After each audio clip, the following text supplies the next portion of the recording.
बच्चों, कैसे हैं आप लोग। आई होप आप लोग बहुत ही अच्छे होंगे और मेरा पिछला भी वीडियो आपको काफ़ी अच्छा लगा होगा। चलिए चलते हैं हम लोग अगले लेक्चर की तरफ। बट अगले लेक्चर पर जाने से पहले जो हम लोग का नियम है उसको देख लेते हैं।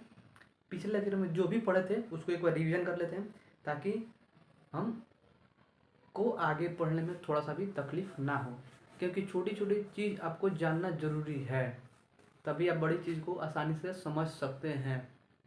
कहा गया है कि बड़ी बड़ी बातें करने वाला इंसान बहादुर नहीं कहलाता है, लेकिन जब छोटी छोटी बातों को जो इंसान समझ जाता है वो इंसान आपका क्या होता है, बहादुर होता है। तो ये चलते हैं, देखते हैं क्या हम लोग देखे थे। हम लोग पढ़े थे कि वास्तविक संख्या, जो हम लोग का पहला चैप्टर था वास्तविक संख्या था, और उसको स्टार्ट किए थे। तो सबसे पहले आता है कि वास्तविक संख्या कहते किसे हैं। तो परिमेय तथा अपरिमेय संख्याओं के परिवार को ही वास्तविक संख्या कहते हैं। अब उसमें आता है कि परिमेय संख्या किसे कहते हैं और अपरिमेय संख्या किसे कहते हैं। तो परिमेय संख्या किसे कहते हैं, जिसे p/q के रूप में लिखा जा सके, जहाँ q नॉट इक्वल टू 0 हो। इसका मतलब जो q है, जो आपका हर है, वो आपको 0 नहीं होना है। और अपरिमेय संख्या किसे कहते हैं, वो ऐसी संख्या जिसे p/q के रूप में नहीं लिखा जा सके, और जहाँ q नॉट इक्वल टू 0, तो वो आपका होगा एक अपरिमेय संख्या। तो ये था। उसके बाद हम लोग देखे थे क्या कि धन पूर्णांक क्या होता है, ऋण पूर्णांक क्या होता है। तो इसके लिए हम एक शानदार एक लिए थे, चित्र लिए थे। ये आपका सामने रहा चित्र, और इसमें हम लोग यहाँ लिख देते आपका 0, यहाँ लिख देते 1, प्लस में यहाँ 2, प्लस में यहाँ 3, इन्फाइनाइट तक, और इधर -1, -2, -3, इन्फाइनाइट तक, इधर भी इन्फाइनाइट तक। तो 0 से लेकर यहाँ से इधर जितने जाएगी ये आपका क्या होगा, धन पूर्णांक होगा। क्या होगा, धन पूर्णांक होगा, पूर्णांक होगा।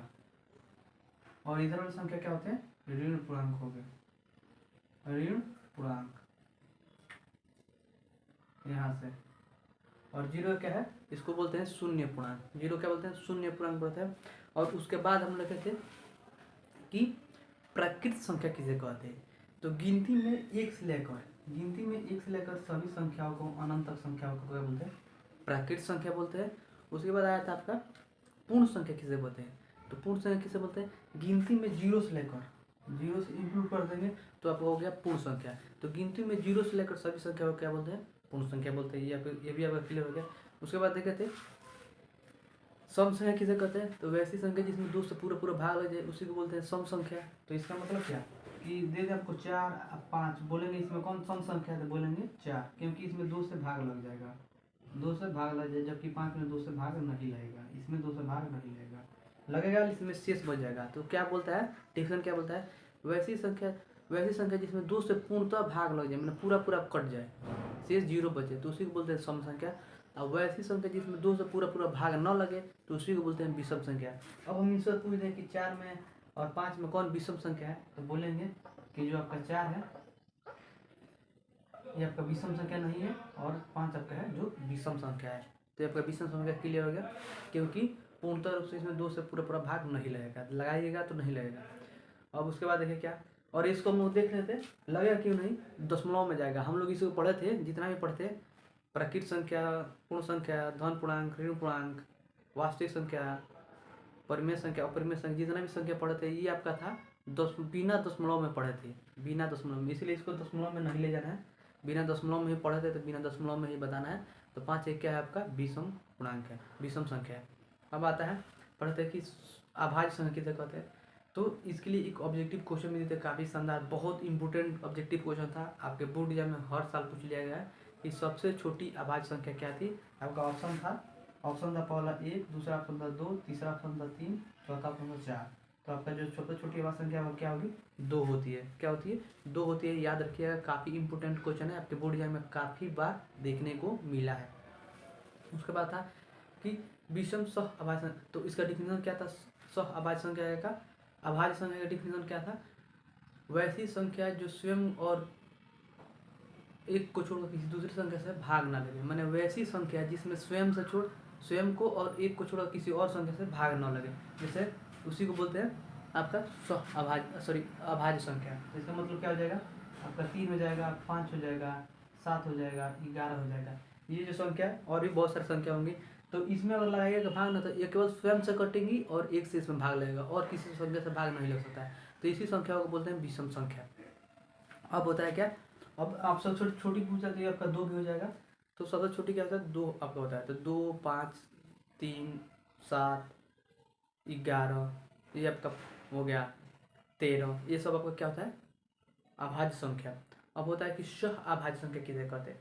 तो सह अभाज्य संख्या किसे कहते हैं कि वैसी दो संख्या जिसका एचसीएफ जो है 1 हो, वैसी दो संख्या जिसका एचसीएफ केवल 1 आए तो उसी को बोलते हैं, जिसमें उभयनिष्ठ गुणनखंड 1 हो, यानी जिसका एचसीएफ 1 हो। जैसे जिसमें उभयनिष्ठ दो संख्या लेंगे, जिसमें उभयनिष्ठ केवल जो उभयनिष्ठ में होता है कि दोनों में शामिल हो, तो केवल एक शामिल होना चाहिए। और कोई दो संख्या एक ही जैसा है, दो उसमें भी 2 है इसमें भी 2 है, तो आपका सह अभाज्य संख्या नहीं होगा। किसी दूसरे गुणनखंड निकालते हैं, जैसे एग्जाम्पल समझते हैं, आपके सामने आ गया 3 और 5, तो इसमें जो आपका ये आपका सह अभाज्य संख्या है, कैसा है, तो जब इसका 3 का निकालेंगे तो इसका आएगा आपका गुणनखंड 1 गुणा 3, और जब 5 का निकालेंगे तो 1 गुणा 5। तो इसमें देखेंगे तो दोनों में क्या है, 1 शामिल है और कोई संख्या शामिल नहीं है, तो ये आपका हो गया सह अभाज्य संख्या। और आपसे पूछे कि बताइए 3 और 6 सह अभाज्य संख्या है कि नहीं, तो जब इसका गुणनखंड निकालेंगे 3 का, तो निकालेंगे क्या लिखेंगे 1 गुणा 3, और जब इसी का 6 का निकालेंगे तो लिखेंगे आएगा इसका 3 गुणे 1 गुणे 3 गुणे 2 आएगा, ऐसे आएगा। तो इसमें एक भी मिल रहा है, एक तो मिल रहा है, लेकिन इसमें इसके साथ साथ 3 भी मिल रहा है, तो ये आपका सह अभाज्य संख्या नहीं होगा।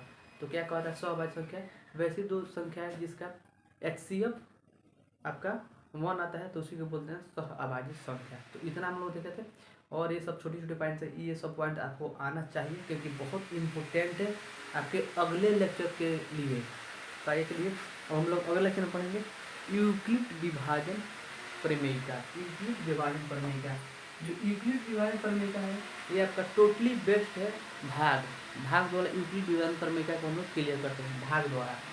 अब इसको स्टार्ट करने से पहले ये काफ़ी महत्वपूर्ण क्वेश्चन दे रहे हैं। ये क्वेश्चन आपके बोर्ड में नहीं पूछा, लेकिन आपको ये समझने पर मजबूर करेगा कि इसका आंसर क्या होगा। और इसका आंसर एकदम काफ़ी आसान है, काफ़ी आसान है इसका आंसर। आइए क्वेश्चन क्या बोल रहा है, क्वेश्चन आपका कि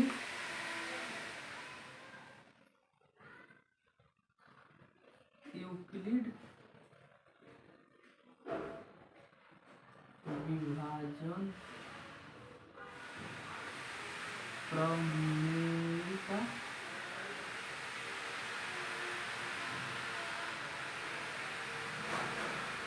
को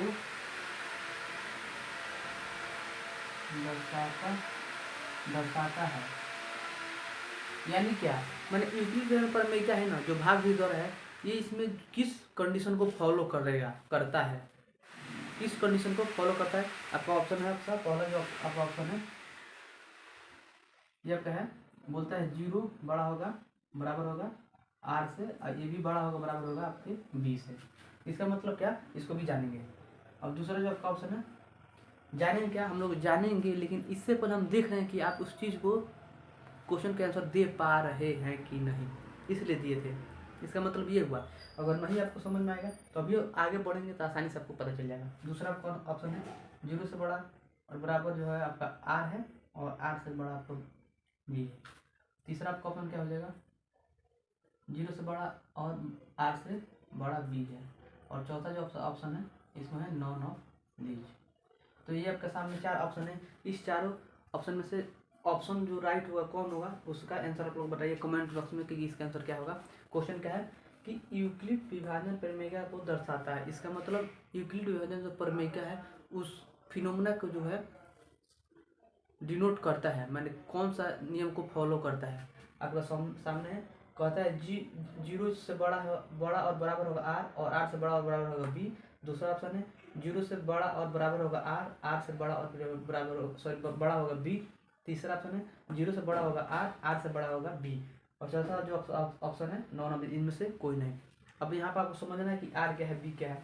तो एक होता है आपका सूत्र a बराबर bq प्लस r, क्या होता है यहाँ पर देख लीजिए फिलहाल में, a बराबर bq प्लस r, यही आपका होता है फार्मूला। अब देखिए जो आपका r है ये आपका शेषफल है, और जो आपका क्या है b है तो भाजक है। जो आपका r है क्या है, शेष है, और जो b है आपका है b, ये आपका b है भाजक है। अब आप बताइए, ये सारे चीज़ जान गए हैं। आपका बी क्या है, भाजक है, आर क्या है, शेष है। अब बताइए कि यूक्लिड व्यवहार प्रमेय कौन दर्शाता है, मतलब कौन किस कंडीशन को इसमें से फॉलो करता है। आपका पहला ऑप्शन ये है, दूसरा ऑप्शन, तीसरा ऑप्शन, चौथा ऑप्शन। इस क्वेश्चन के आंसर आप लोग कमेंट्स बॉक्स में कमेंट्स कीजिए क्या होगा। चलिए आगे चलते हैं, जानते हैं कि यूक्लिड विभाजन प्रमेय का क्या होता है।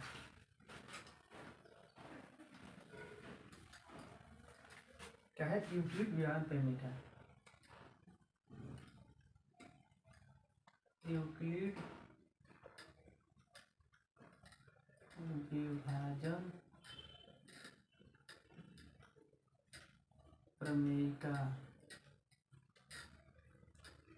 ये काफ़ी इंपॉर्टेंट टॉपिक है। इस टॉपिक से आपके बोर्ड एग्जाम में 100% 3 नंबर का क्वेश्चन बनेगा तो बनेगा। याद रखिएगा, मात्र 3 क्वेश्चन आपको करना है, 3 क्वेश्चन, मात्र 2 क्वेश्चन करेंगे। ये 2 क्वेश्चन आपके बोर्ड एग्जाम में काफ़ी बार पूछा गया है, हर साल पूछा गया है। ये नहीं कि सेम टू सेम क्वेश्चन वही पूछेगा, उसमें कुछ चेंज कर सकता है, लेकिन जो आपका कंडीशन जो नियम से बनाएंगे वही नियम लगेगा हर एक चीज़ में। जैसे भाग बनाते हैं तो मान लीजिए आप, जब हम 5 से 10 में भाग देना जान जाएंगे तो क्या हम 6 से 11 में भाग देना नहीं जान जाएंगे? आसानी से जान जाएंगे, आप जानते हैं। तो वही चीज़ लगेगा, बस आपको 2 क्वेश्चन कर लेना है। इस चैप्टर से पहला जो एक्सरसाइज है 1.1 से क्वेश्चन जो पूछने वाला है, यही 2 क्वेश्चन बनेगा। तो इससे आप बोर्ड में 3 नंबर क्वेश्चन पूछ सकते हैं, 3 नंबर का। और 3 नंबर क्वेश्चन एकदम काफ़ी ईजी है, एकदम ईजी, बस स्टेप बाय चलेंगे। आप बस उस नियम को फॉलो करते क्वेश्चन को हल करेंगे, आपके बोर्ड में 3 नंबर एकदम 100% बनेगा। देखिए यूक्लिड विभाजन पर मेरा क्या कहता है, इसमें सबसे पहले एक आता है यूक्लिड विभाजन पहले होता है ए बराबर, क्या होता है, ए बराबर बी क्यू प्लस आर। ये कंडीशन है। हिंदी में क्या होता है, भाज्य बराबर भाजक गुणे शेषफल। भाज्य बराबर क्या होता है, भाज्य बराबर भाजक गुणे भागफल प्लस शेष, भागफल प्लस शेष। क्या होता है, भाज्य बराबर भाजक गुणे भागफल प्लस शेष। भाज्य बराबर भाजक गुणे भागफल प्लस शेष, तो इसका मतलब ये जो आपका है ये आपका भाज्य है, बी जो आपका है भाजक है, और क्यू जो आपका है भागफल है, और आर जो आपका है शेष है। तो क्या है, ए बराबर, ये जो आपका भाज्य है, बी है आपका भाजक है, जो आपका क्यू है आपका भागफल है, और आर जो आपका है शेषफल है। तो यही होता है ए बराबर बी क्यू प्लस आर, ए बराबर बी क्यू प्लस आर। अब ये आपको सामने क्वेश्चन दिए थे कि यूक्लिड विभाजन प्रमेय को कौन डिनोट करता है, मैंने उसके नियम को कौन फॉलो कर रहा है। आपका सामने 4 ऑप्शन था, उस 4 ऑप्शन में जो भी ऑप्शन को सही लग रहा है उसका आंसर कमेंट बॉक्स में कमेंट्स कीजिए क्या होगा। चलिए उस चीज़ को हम लोग उस क्वेश्चन को समझते हैं काफ़ी ईजी द्वारा। अगर आप अभी तक आप उस क्वेश्चन का आंसर कमेंट बॉक्स में नहीं कमेंट्स किए हैं, तो अब आप उस क्वेश्चन का आंसर आप लोग जरूर कमेंट बॉक्स में कमेंट्स कीजिएगा, क्योंकि अब आप समझ जाएंगे क्या हो। देखिए, चलिए देखते हैं, आप समझ गए। मान लीजिए क्वेश्चन लेते हैं, बोलते हैं 3 से 10 में भाग लगाने के लिए। तो जब हम 3 से 10 में भाग लगाएंगे तो क्या होगा, कितने मिनट में जाएगा, 3 मिनट में। तो घटेगा तो क्या हो जाएगा आपका 1, क्या हो गया 1, क्या हो गया आपका 1 हो गया। अब जो आपका है ये आपका क्या है, ए बराबर कितना है आपका 10 है, और आपका जो बी है, बी को किस जगह है, ए बराबर बी आपका कितना है, ए बराबर क्या है, बी आपका कितना हो जाएगा 3, और आपका जो क्यू है जो आपका कितना हो जाएगा 3, और जो आपका आर है वो आपका कितना हो गया 1। देखिए हम सबसे बोले थे भाज्य बराबर भाजक गुणे भागफल प्लस शेष। तो भाज्य तो आपका 10 है, और आपका जो भाजक है आपका 3 है, और जो भागफल है आपका 3 आया है, और जो आपका शेष है 1 आया है। तो ये अब लिख दिए। अब इसी क्वेश्चन को इसी में से किसी उस कंडीशन को फॉलो कर रहा था कि नहीं, कोई भी एक एग्जाम्पल लेकर उस क्वेश्चन को हमको हल करना था। तो क्या था, जब इसको इसी क्वेश्चन हम लिखे थे कि आपका कंडीशन क्या था, क्या कंडीशन बना था कि यहाँ से कंडीशन निकालेंगे तो क्या बन सकता है, लिखे थे कि हम कि 0 से बड़ा होगा और बराबर हो सकता है आर, और इससे बड़ा हो सकता है आपका जो है आपका बी, ऐसे लिखे थे। तो ऐसे लिखे थे, और आपका सामने क्या था, 0 से बड़ा होगा और बराबर होगा आर, से बड़ा होगा बराबर होगा आपका बी, और एक और आपका ऑप्शन 0 से बड़ा होगा बराबर होगा आर, और आर से बड़ा होगा बी, और आपका चौथा था नॉन ऑफ दीज। तो चलिए देखते इसमें से कौन कंडीशन को फॉलो कर रहा था, यही जो आपके साथ ऑप्शन था। तो देखिए अब आप जान गए। तो देखिए अब हम पूछे थे 0 से बड़ा बराबर होगा, कह रहा है कि 0 से बड़ा और बराबर होगा आर। तो आर आपका कितना है 1 है।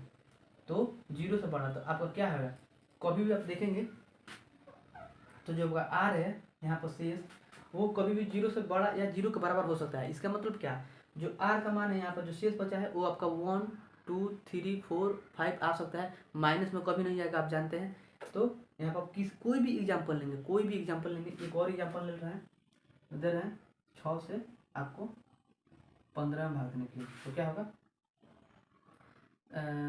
6 दूना 12, घटाएंगे तो कितना हो जाएगा आपका 3।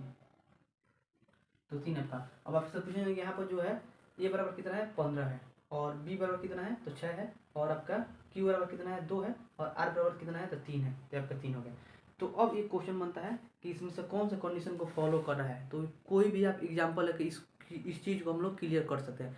तो क्या है देखेंगे, ये 0 से बड़ा, तो कभी भी जो आपका शेष बचेगा ना वो कभी भी आपसे 0 से बड़ा ही होगा, चाहे 0 के बराबर आ सकता है। इसका मतलब क्या है, जो आपका शेष है 0 भी आ सकता है। इसका मतलब क्या, एक क्वेश्चन रहता है, हम 3 से 9 में भाग दे रहे हैं, 3 से 9 में, तो 3 तरीका 9 कट गया, कट गया तो कितना बचा 0। तो आपका शेष जो 0 आ जा रहा है नहीं, तो इसके लिए यहाँ इसका मतलब क्या है कि बोल रहा है कि 0 से आर का जो वैल्यू होगा, जो यहाँ पर आर का वैल्यू है, आर का वैल्यू यहाँ पर ये बोल रहा है 0 से बड़ा चाहे 0 के बराबर हो सकता है। तो हो सकता है कि नहीं, तो देखेंगे तो हो सकता है। तो यहाँ तक हो गया। अब बोल रहा है जो आर का मान है वो आर का मान है कभी बी के मान से बड़ा होगा, आर का मान है कभी भी आर बी के मान से बड़ा होगा। तो जो आर का मान है, तो इसमें जो पॉलिका में एग्जाम्पल में तो आर का मान देखेंगे बी के मान से बड़ा है कि नहीं, तो देखेंगे कि बी का मान बड़ा है। आर के मान अगर यहाँ पे देखेंगे तो आर का मान 1 है और बी का मान 3 है, तो बड़ा कौन है 3, बी का मान। तो ये पहला कंडीशन को फॉलो कर देगा कभी भी। इसका आंसर वही होगा, जो देख लीजिए मिला लीजिए कौन सा आंसर आपका ऑप्शन था, उस ऑप्शन को क्लिक कीजिए। और देखिए दूसरा ऑप्शन क्यों नहीं होगा, यहाँ तक तो आप समझ गइएगा कि जो 0 बोला है, 0 मैंने कहता है 0 कि जो आर का मान होगा, जो शेष होगा आपका 0 से बड़ा होगा और 0 के बराबर हो सकता है। तो यहाँ तक तो सही है, लेकिन उसके बाद बोल रहा है कि आर का मान जो है, बोल रहा है कि 0 से आर का मान जो है कह रहा है कि बी से बड़ा हो सकता है या उसके बराबर भी हो सकता है। तो कभी भी नहीं होगा, जो आपका शेष होगा, जो आपका शेष आएगा ना, ये कभी भी आपका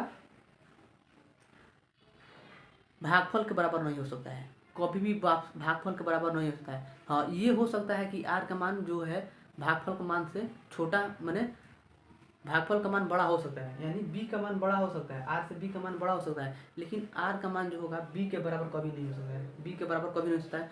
कोई भी एग्जाम्पल आप ले लीजिए, कोई भी आप इसमें से ले लेंगे, कभी भी देखेंगे तो जो आपका आर का मान है, आर का मान है बी के मान से कभी भी क्या होगा, बी के मान कभी भी बराबर नहीं हो सकता है, बी के मान से कभी भी बराबर नहीं हो सकता है। तो ये था आपका चौथा ऑप्शन है। तो बोला 0 से बड़ा, तो यहाँ पर 0 आपका शेष तो 0 भी आ सकता है, जो आपका यहाँ पर ऑप्शन है आर, तो यहाँ पर बराबर नहीं दे रहा है, तो आपका शेष भी 0 भी तो आ सकता है। तो यहाँ पे लिख देना चाहिए था कि बराबर भी हो सकता है, तो यहाँ पर नहीं था, इसलिए ये भी ऑप्शन नहीं होगा, ये भी नहीं होगा, ये भी नहीं होगा, ऑप्शन होगा आपका ये। तो आप लोग मिला लीजिएगा इसका आंसर क्या होगा। आप किसी भी एग्जाम्पल से इंक्लूड करके देख सकते हैं इस क्वेश्चन को। तो आपको जो मिलेगा ऑप्शन क्या मिलेगा, पहला ऑप्शन मिलेगा। अब ये आप ऑप्शन मिला लीजिएगा, जो हम क्वेश्चन दिए थे उसमें से कौन सा ऑप्शन होगा। यही था आपका यूक्लिड एल्गोरिथम प्रमेय का। और इससे हम क्वेश्चन को कैसे सॉल्व करते हैं, तो इसके सामने हमारे पास बुक नहीं था, इसलिए क्वेश्चन को क्या किए हैं सर्च करके और उसके सामने क्वेश्चन लिख लिए यहाँ पर कि कैसे हम लोग क्वेश्चन को करेंगे। तो हमारा ये पहला क्वेश्चन है, ये आपका दूसरा है। पहला में आपका 3 क्वेश्चन है। देखिए इम्पोर्टेंस क्या है, अभी तक हम लोग जो भी पढ़ते हैं वो आपके बोर्ड एग्जाम से उतना इम्पोर्टेंस नहीं था। जो आपका ऑब्जेक्टिव क्वेश्चन था वो आपका इम्पोर्टेंट था, लेकिन अब हम जो ये करेंगे पहला, दूसरा, तीसरा और चौथा, माने पहला जो दूसरा क्वेश्चन होगा ना, आप लोग एनसीईआरटी बुक खोलिए, और एनसीईआरटी बुक में आपका जो पहला नंबर क्वेश्चन है उसमें आपका 3 क्वेश्चन है, ये आपका तीनों आपके सामने रहा। और दूसरा क्वेश्चन, यही 2 क्वेश्चन आपके बोर्ड एग्जाम में काफ़ी बार पूछे गए हैं, और भी एक भी और क्वेश्चन है, तो उसको हम लोग अगले लेक्चर में देखेंगे, क्योंकि लेक्चर बड़ा हो जाएगा तो आपको पढ़ने में मज़ा नहीं आएगा। इसीलिए हम लोग सोच रहे हैं कि आधे घंटे का लेक्चर बनाए। तो हम लोग इसमें देखेंगे, इस वीडियो में देखेंगे क्वेश्चन नंबर 1 और क्वेश्चन नंबर 2। तो क्वेश्चन नंबर 1 में आपका 3 क्वेश्चन है और क्वेश्चन नंबर 2 अकेले है। तो चलिए हम लोग उसको देखते हैं कैसे हम लोग इसको देखेंगे। हम लोग बताएं, आपसे बताएं कि टोटल क्वेश्चन जो है आपका किस पर बेस्ड है, ए बराबर बी क्यू प्लस आर, ए बराबर बी क्यू प्लस आर, इसी को हम लोग टोटल क्वेश्चन को करेंगे, यही आपका रूल है, ए बराबर बी क्यू प्लस आर। तो पहला क्वेश्चन क्या है कि बोला है कि यहाँ पर 135 से 256 में आप बाई कॉन्फ्रेंट विधि करें। 135 से करना क्या है, 225 में एल्गोरिथम डिवाइडर प्रमेय द्वारा निकालना है। तो हर एक चरण में आपको चरण वाइज चलना है। हम डायरेक्ट आपको क्वेश्चन से स्टार्ट कर रहे हैं, तो डायरेक्ट आपको क्वेश्चन से बनाना स्टार्ट कर रहे हैं। जब करेंगे तो कितने मार्क्स मिले जाएंगे, जब यहाँ पे 2 मार्क्स मिले जाएंगे तो 2 मार्क्स मिले जाएंगे तो होगा, तो यहाँ पर एक्स्ट्रा हो जाएगा, 1 मार्क्स मिले जाना है, तो 1 मार्क्स मिले जाए तो 135 होगा। जब घटाएंगे तो कितना होगा आपका 0 हो जाएगा, और यहाँ से जाएगा, यहाँ से 12 में से 3 जाएगा तो कितना हो जाएगा आपका 12 में से 3 जाएगा तो आपका 9 हो गया, और यहाँ पर जो एक कट जाएगा तो आपका कितना बचा 90 बचा। तो 90 बचा तो फिर सब यही लिखेंगे, इस चीज़ को लिखेंगे, तो इस चीज़ को लिखेंगे तो क्या आपको मिला है ए बराबर, तो ए आपका कितना है, ए बराबर कितना है, तो लिखेंगे यहाँ पर चरण 1, यहाँ पर लिखेंगे चरण 1, चरण 1 में क्या होगा ए बराबर इसी स्टेप पर केवल लिख देना है, इसी स्टेप पर सारी चीज़ लिख देना है। ए बराबर कितना है आपका 225 बराबर कितना हो जाएगा लिख देंगे, बी का मान कितना है, बी का मान कितना है आपका 135, क्यू का मान कितना है 1 है, तो यहाँ पर 1 प्लस शेष कितना है आपका 90। तो ये आपका पहला चरण हो गया। अब यहाँ तक देखिए, ये क्वेश्चन खत्म तब होगा जब आपका शेषफल अब कितना आ जाए 0 आ जाए, तहाँ इस क्वेश्चन का आंसर होगा, वही वहाँ पर कंप्लीट होगा, उस क्वेश्चन का आंसर आपको मिलेगा, तभी आपको यहाँ पर HCF मिलेगा। और ये जो हम लोग पढ़ रहे हैं यूक्लिड डिवाइडर प्रमेय का, इसको HCF द्वारा क्लियर करते हैं। तो चलिए फिर से अगला स्टेप में क्या करेंगे, फिर से ये इससे अब ये जो आपका शेष बचा है इससे अब इसमें भाग देंगे, इससे आप इसमें भाग देंगे, तो फिर से आपका 90 से देंगे 135 में, तो 90 से 135 में देंगे तो फिर से कितना मार्क्स में जाएगा, 1 मार्क्स में जाएगा, तो 1 मार्क्स में जाएगा तो फिर से जब घटाएंगे तो कितना हो जाएगा, 5 में से 0 जाए तो 5 हो जाएगा, 13 में से 9 जाए तो कितना हो जाएगा 4 हो जाएगा, कितना हो जाएगा 4। फिर से चरण लिखेंगे, चरण 2, एक बार भाग देंगे, उसके बाद उसके स्टेप को लिखेंगे, उसके बाद उसके स्टेप को लिखेंगे, क्लियर करेंगे। तो ए की जगह कितना है 135 है, इसके हिसाब से ए बराबर कितना है 135 आप गुणे 1, तो ए बराबर यहाँ पर 135, अब ए बराबर क्या होता है बी क्यू, तो बी के जगह कितना है 90 है, बी की जगह कितना है 90, और गुणे क्यू है, क्यू की जगह कितना है 1 है, तो 1 प्लस शेष आर है, आर की जगह कितना है 45, तो 45 हो गया। ये आपका दूसरा नंबर चरण हो गया। अभी तक अब अगर जो शेष है 0 नहीं मिला है, शेष 0 मिलेगा तो देखेंगे जो आपका भाजक होगा वही आपका HCF हो जाएगा। शेष जब 0 मिलेगा ना, तो जो आपका भाजक होगा वही आपका HCF होगा, वही आपका आंसर हो जाएगा। ये क्वेश्चन जो है आपका पहला कहता है कि HCF विधि द्वारा यूक्लिड डिवाइडर प्रमेय द्वारा इस क्वेश्चन को हल करना है, HCF को निकालना है। तो जब जहाँ शेष आपका 0 होता है वहीं आप देखेंगे कि जो आपका भाजक है बी के जो मान होगा वही आपका आंसर हो जाएगा। तो अभी तो यहाँ पर 0 नहीं आया, शेष का मान 0, इसमें भी 90 आया था शेष, और इसमें 45 बचा था। एक स्टेप और बढ़ते हैं, इसको मिटा देगा, एक स्टेप और ही बढ़ेंगे तो क्या होगा, अब देखिए फिर से छोटे वाले शेष से हम लोग क्या भाग देंगे, भाजक में भाग देंगे, शेष से भाजक में भाग देंगे, तो जो शेष बचा उसको भाजक में दे देंगे तो 90 है आपका। जब इसको क्लियर करेंगे तो कितना हो जाएगा 45 दूना 90। अब आपका शेष क्या हो जाएगा 0 आ गया, अब आपका शेष क्या होगा 0 हो गया, तो लिखेंगे चरण तीसरा, चरण 3 में ए का मान कितना है 90, ए का मान कितना है 90। देखिए हर कंडीशन में करना क्या है कि ए बराबर बी क्यू प्लस आर है ना, ए बराबर बी क्यू प्लस आर, मैंने कौन कह रहा है ए जो है ना बी क्यू प्लस आर के बराबर हो जाएगा तो उसका आंसर वहीं क्लियर हो जाएगा। यहाँ पर आप गुणा करेंगे ना तो ए बराबर बी क्यू प्लस आर के बराबर नहीं होगा, यहाँ पर जब इसे गुणा कीजिएगा तो 135 में 1 से गुणा करेंगे तो 135 होगा, जब 135 में 90 जोड़ेंगे तो कितना होगा आपका ए बराबर B Q plus R. Sorry, ये तो आपका टोटल चीज़ को फॉलो करते जाएगा। यहाँ पर आप देखेंगे क्या कि जो है आपका 135 है, 135 जोड़ेंगे हो जाएगा, तो यहाँ पे देखेंगे शेष हमको कितना चाहिए 0 चाहिए, 0। तो यहाँ ए बराबर बी क्यू प्लस आर, ए बराबर बी क्यू प्लस आर, तो बी की जगह 45 है गुणे 2 है, प्लस शेष कितना हो गया 0। अब यहाँ पे जो है आपका सही हो गया 90 इक्वल टू 90, यहाँ 90 इक्वल टू 90, 135 0 5 22 आपका हो जाता है। ये आपका हो जा रहा है। तो यहाँ पर देखेंगे शेष आपका, यहाँ पर देखेंगे 0 आ गया। अब 0 आ गया तो इसका जो भाजक है कितना है 45, तो यही आपका हो जाएगा HCF, यही होगा आपका HCF। तो किस तरह इसका आंसर, इसको मिटा दे रहे हैं, इस क्वेश्चन का आंसर किस तरह हो जाएगा यहाँ पर लिख दे रहे हैं, लिखेंगे पहला क्वेश्चन था 135 और 225 का HCF होगा, HCF कितना होगा 45, कितना होगा 45, आंसर यही इसका आंसर हो जाएगा। तो इस तरह क्वेश्चन को हल करना है, इस तरह क्वेश्चन को हल करना है। चलिए दूसरा नंबर क्वेश्चन को हल करते हैं। स्टेप वाइज चल रहा है, स्टेप वाइज चलेंगे। देखिए यही क्वेश्चन बोर्ड में पूछेगा अभी, ये तीनों में से क्वेश्चन पूछ सकता है, या जो आपका एनसीईआरटी बुक है उसमें जो एग्जाम्पल दिया होगा वो क्वेश्चन आपसे बोर्ड एग्जाम में पूछ सकता है। देखिए जो भी क्वेश्चन पूछता है आपका बोर्ड एग्जाम में एनसीईआरटी बुक से ही पूछेगा, उससे बाहर से कहीं नहीं क्वेश्चन पूछेगा। तो अगर एनसीईआरटी बुक का टोटल आप क्वेश्चन लगा लेते हैं तो आप वादा करते हैं कि 100 में 100 स्कोर गेन कर सकते हैं आपके अपने बोर्ड एग्जाम में। चलिए दूसरा नंबर क्वेश्चन देखते हैं। दूसरा नंबर क्वेश्चन क्या है 196। 196 में छोटे वाली संख्या से आपको बड़े वाली संख्या में भाग देना होता है, आपका भाग देना है।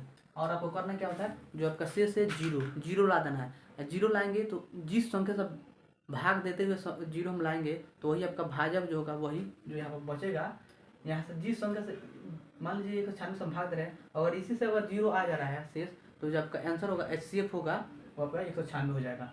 अगर हम 9 से यहाँ से भाग देते हैं किसी संख्या में, तो 9 से कोई संख्या अगर कट जा रहा है तो हमारा HCF क्या हो जाएगा 9 हो जाएगा। तो वही होता है। चलिए आगे बढ़ते हैं। कितने मर्थ में चलेंगे, एक मर्थ में चलता है, एक मर्थ में 12 18 एक मर्थ में ले जाएंगे तो कितना होगा आपका, घटेगा तो कितना, या 12 में 6 जाएंगे तो कितना होगा 6। देखिए यहाँ पर कितना बचेगा 7, अब 7 में से 9 जाएगा तो कितना हो जाएगा, यहाँ पर 18 हो जाएगा, 8 बचेगा आपका। और यहाँ पर कितना बचेगा 1, कितना बचेगा 1, यहाँ पर 2 बच जाएगा, 2 में से यहाँ पर कितना बचता है 7 में से तो 9 जाएगा तो हाथ लेंगे, तो 17 में से 9 जाएगा तो 8 हो जाएगा यहाँ पर 2, और फिर से इस वाली संख्या को लेंगे, इस वाली संख्या को लेंगे। तो जब इसको लेंगे तो कितना बच रहा है, इस टोटल चीज़ को क्लियर करना है। तो फिर से कितने नंबर हम हो जाएंगे, तो जाएंगे